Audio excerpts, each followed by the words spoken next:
ഈശോ മിശിഹായ്ക്ക് സ്തുതിയായിരിക്കട്ടെ. പ്രിയപ്പെട്ടവരെ, ഇന്ന് ആണ്ടുവട്ടത്തിലെ 14-ാം ഞായർ. നമുക്കറിയാം, ആണ്ടുവട്ടത്തിലെ ആഴ്ചകളിലൂടെ തിരുസഭ നമ്മളെ നയിക്കുന്നത് ശിഷ്യത്വത്തിൻ്റെ പാഠങ്ങൾ നമുക്ക് പകർന്നു തന്നുകൊണ്ടാണ്.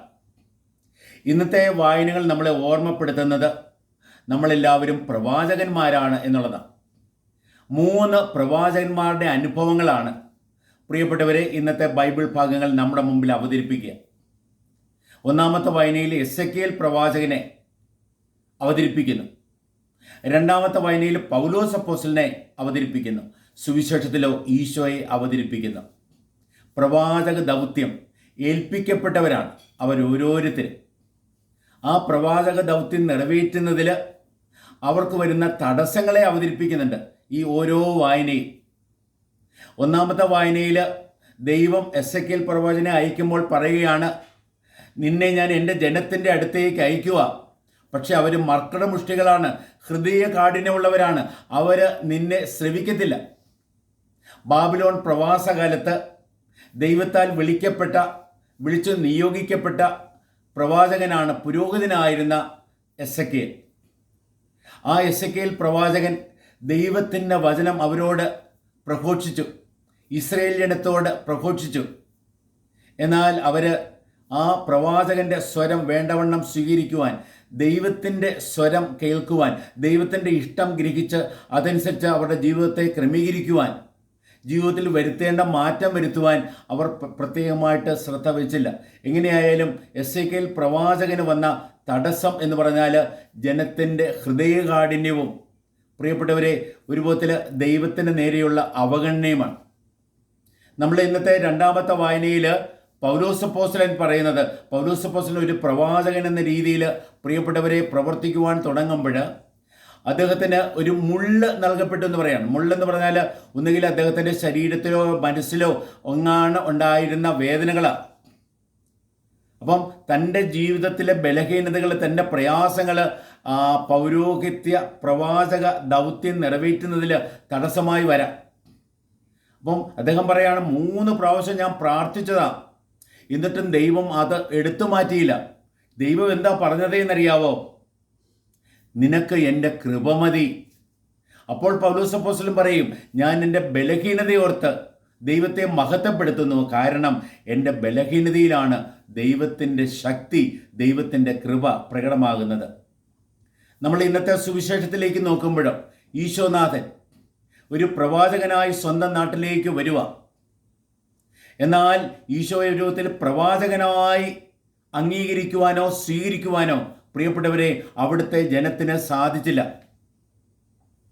അവരുടെ ഹൃദയ കാഠിന്യം മൂലം, അവരുടെ അവിശ്വാസം മൂലം കർത്താവിന് അവിടെ അധികം അത്ഭുതമൊന്നും ചെയ്യാൻ പറ്റിയില്ല എന്ന് പറയാണ്. ദൈവത്തിന് അത്ഭുതം ചെയ്യാൻ സാധിക്കാത്ത ഒരവസ്ഥ സംജാതമാകുന്നത് എപ്പോഴാണ്? സ്വന്തക്കാർ പോലും തന്നെ അംഗീകരിക്കാതെ വെറും ഒരു സാധാരണ മനുഷ്യനായി തന്നിലെ മഹത്വത്തെ അംഗീകരിക്കുവാൻ ശ്രദ്ധ വയ്ക്കാതെ തന്നെ ഒരു കൊച്ചാക്കുന്ന രീതിയിൽ അവർ ഈശോയെക്കുറിച്ച് എന്താ പറയുന്നറിയാവോ? സാധാരണയായിട്ട് ഇസ്രായേൽക്കാർ അപ്പൻ്റെ പേര് വെച്ചാണ് മകനെ അവതരിപ്പിക്കുന്നത്. എന്നാൽ മറിയത്തിൻ്റെ മകനല്ലേ എന്ന് പറയുമ്പോൾ ഒരു വിധത്തിൽ പ്രിയപ്പെട്ടവരെ ഈശോയെ ഒന്ന് കൊച്ചാക്കുന്ന രീതി അത്. സ്വന്തക്കാരത് ചെയ്യുന്നത്. അപ്പോൾ സ്വന്തക്കാരിൽ നിന്ന് റിജക്ഷൻ വരുന്നു, തന്നിൽ നിന്ന് തന്നെ തൻ്റെ ബലഹീനയിൽ തൻ്റെ വിഷമതകൾ, തൻ്റെ കഴിവുകേടുകൾ, അതിലൂടെ തടസ്സം വരുന്നു. താൻ എവിടേക്ക് അയക്കപ്പെടുന്നോ ആ ജനത്തിൽ നിന്ന് തടസ്സം വരുന്നു. എന്നാൽ പ്രിയപ്പെട്ടവരെ, ആ തടസ്സങ്ങളുടെ മുമ്പിൽ പതറിപ്പോകുന്നവരായിരുന്നില്ല ഈ പ്രവാചകന്മാർ. കാരണം എന്താണെന്നറിയാവോ? എസെക്കിയേൽ പ്രവാചകനെ ദൈവമാണ് വിളിച്ചത്, തൻ്റെ ആത്മാവിനാൽ നിറച്ച് ശക്തിപ്പെടുത്തി അയച്ചത്. അതുകൊണ്ട് അദ്ദേഹത്തിൻ്റെ ശ്രദ്ധ തന്നെ അവഗണിക്കുന്ന ആ ജനത്തിലായിരുന്നില്ല, പിന്നെയോ തന്നെ അയച്ച ദൈവത്തിലായിരുന്നു. അതേപോലെ രണ്ടാമത്തെ വായനയിൽ പൗലോസ് അപ്പോസ്തലൻ തൻ്റെ ബലഹീനതകൾ ഓർത്ത് പ്രിയപ്പെട്ടവരെ വിഷമിക്കുകയല്ല, നിരാശപ്പെടുകയല്ല. ഞാൻ ഇത്രമാത്രം പ്രാർത്ഥിച്ചിട്ടും ദൈവം ഇത് കേൾക്കുന്നില്ലല്ലോ എന്ന് പറഞ്ഞിരിക്കുമല്ല. പിന്നെയോ ബലഹീനതയോർത്ത് അഭിമാനം കൊള്ളുക, കാരണം എൻ്റെ ബലഹീനതയിലാണ് ദൈവത്തിൻ്റെ ശക്തി പ്രകടമാകുന്നത്. അദ്ദേഹത്തിൽ ദൈവത്തിൻ്റെ ചൈതന്യം ഉണ്ടായിരുന്നു. അദ്ദേഹത്തിൽ വിശ്വാസ ദൃഢതയുണ്ടായിരുന്നു. പരിശുദ്ധാത്മാവിൻ്റെ ചൈതന്യം അദ്ദേഹത്തിൽ നിറഞ്ഞിരുന്നു. ദൈവത്താൽ പ്രത്യേകമായി വിളിക്കപ്പെട്ടവൻ. തൻ്റെ പാപമെല്ലാം കർത്താവ് മോചിപ്പിച്ചു. എന്നെ ഒരു അപ്പോസ്തലനാകാനായിട്ട് ദൈവം തിരഞ്ഞെടുത്തു എന്നുള്ള ഒരു ബോധ്യം പൗലോസ് അപ്പോസ്തലനുണ്ടായിരുന്നു.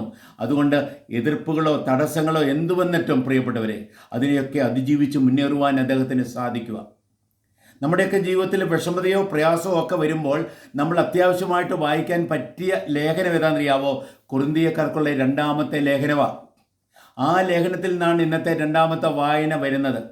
നമ്മുടെ ജീവിതത്തിൽ എന്ത് പ്രയാസം വന്നാലും പ്രിയപ്പെട്ടവരെ, എന്ത് തടസ്സങ്ങൾ വന്നാലും, എന്ത് രോഗങ്ങൾ വന്നാലും പ്രിയപ്പെട്ടവരെ, നമ്മൾ ആ ലേഖനം ഒന്ന് വായിക്കുക. നമുക്ക് ധൈര്യം കിട്ടുക, എന്തിനെ അതിജീവിക്കുവാനുള്ള പ്രചോദനം നമുക്ക് ലഭിക്കുക. പ്രിയപ്പെട്ടവരെ, നമ്മൾ ഇന്നത്തെ സുവിശേഷത്തിലേക്ക് നോക്കുക. ഈശോ സ്വന്തക്കാരുടെ അടുത്തേക്കാണ് വരുന്നത്. ആദ്യം പ്രിയപ്പെട്ടവരെ, ആ കർത്താവിൻ്റെ ആ വാക്ചാതുരി കേട്ട് ആൾക്കാർ അത്ഭുതപ്പെട്ടു എന്ന് പറയാം. എന്നാൽ അവസാനം കർത്താവ് അത്ഭുതപ്പെട്ടു. എന്താ കാരണം എന്നറിയാവോ? അവരുടെ വിശ്വാസരാഹിത്യം കണ്ട് കർത്താവ് അത്ഭുതപ്പെട്ടു എന്ന് പറയാണ്. പ്രിയപ്പെട്ടവരെ, എന്ത് പറ്റുന്നു? ആ സ്വന്തക്കാരുടെ അവഗണന വേണമെങ്കിൽ പറയാം, കളിയാക്കൽ എന്ന് വേണമെങ്കിൽ പറയാം, അംഗീകരിക്കാതിരിക്കൽ എന്ന് വേണേൽ പറയാം. തന്നെ വെറുതെ ഒരു ആശാരിപ്പണിക്കാരൻ, ഞങ്ങൾ കണ്ടറിഞ്ഞവൻ എന്നുള്ള രീതിയിൽ ഇന്നലത്തെ ആ അറിവിൻ്റെ വെളിച്ചത്തിൽ മാത്രം ഈശോയെ നോക്കിക്കാണാൻ അവർ ശ്രമിച്ചപ്പോൾ പ്രിയപ്പെട്ടവരെ, കർത്താവിന് അവിടെ അധികം അത്ഭുതം ചെയ്യാൻ പറ്റിയില്ല. പക്ഷേ അവിടെ കർത്താവ് തളർന്നു പോകുന്നില്ല. കാരണം താൻ അയക്കപ്പെട്ടിരിക്കുന്നത് എല്ലാവർക്കും വേണ്ടിയാണെന്നുള്ള ബോധ്യത്തോടെ തന്നെ അംഗീകരിക്കുന്ന, തന്നെ സ്വീകരിക്കുവാനായിട്ട് ശ്രദ്ധ വയ്ക്കുന്ന ആൾക്കാരുടെ അടുത്തേക്ക് പോയി അവിടെ സുവിശേഷം പ്രഘോഷിക്കുവാനും ദൈവപ്രവർത്തനം ചെയ്യാനും ദൈവത്തിൻ്റെ രക്ഷ പകർന്നു കൊടുക്കുവാനും കർത്താവ് പ്രത്യേകമായിട്ട് ശ്രദ്ധ വെച്ചു എന്ന സുവിശേഷം വെളിപ്പെടുത്തുകയാണ്. പ്രിയപ്പെട്ടവരെ, ഇന്നത്തെ ലോകത്തിൽ പ്രവാചകരാകാൻ, ദൈവത്തിൻ്റെ സ്വരം സ്വീകരിക്കുവാനും ആ സ്വരത്തിൽ രൂപാന്തരപ്പെട്ട് ആ കർത്താവിൻ്റെ സ്വരം മറ്റുള്ളവരെ കേൾപ്പിക്കുവാനും ദൈവത്തിൻ്റെ ഇഷ്ടം മറ്റുള്ളവർക്ക് വെളിപ്പെടുത്തുവാനും ഓരോരുത്തരെയും കുറിച്ചുള്ള ദൈവത്തിൻ്റെ പദ്ധതി അവർക്ക് വെളിപ്പെടുത്തുവാനും വേണ്ടി നമ്മളെ ഓരോരുത്തരെയും കർത്താവ് വിളിച്ച് നിയോഗിച്ചിരിക്കുകയാണ്. നമ്മുടെ ഈ ലോകത്തിലെ ധർമ്മം പ്രവാചകനാകുക എന്നുള്ളതാണ്. പ്രവാചകൻ എന്ന് പറഞ്ഞാൽ അവരുടെ ഭാവിയെ പ്രവചിക്കുന്ന ഒരാൾ എന്നതിനേക്കാളും ദൈവത്തിന് വേണ്ടി സംസാരിക്കുന്ന ഒരാളാണ്. ദൈവത്തിൻ്റെ സ്വരം കേട്ട് ആ സ്വരം മറ്റുള്ളവർക്ക് പകർന്നു കൊടുക്കുക. മനുഷ്യരുടെ ഇഷ്ടമനുസരിച്ചല്ല നമ്മുടെ സന്ദേശം വരേണ്ടത്, പിന്നെയോ ദൈവം എന്ത് നമ്മളോട് ആവശ്യപ്പെടുന്നു അതനുസരിച്ച്.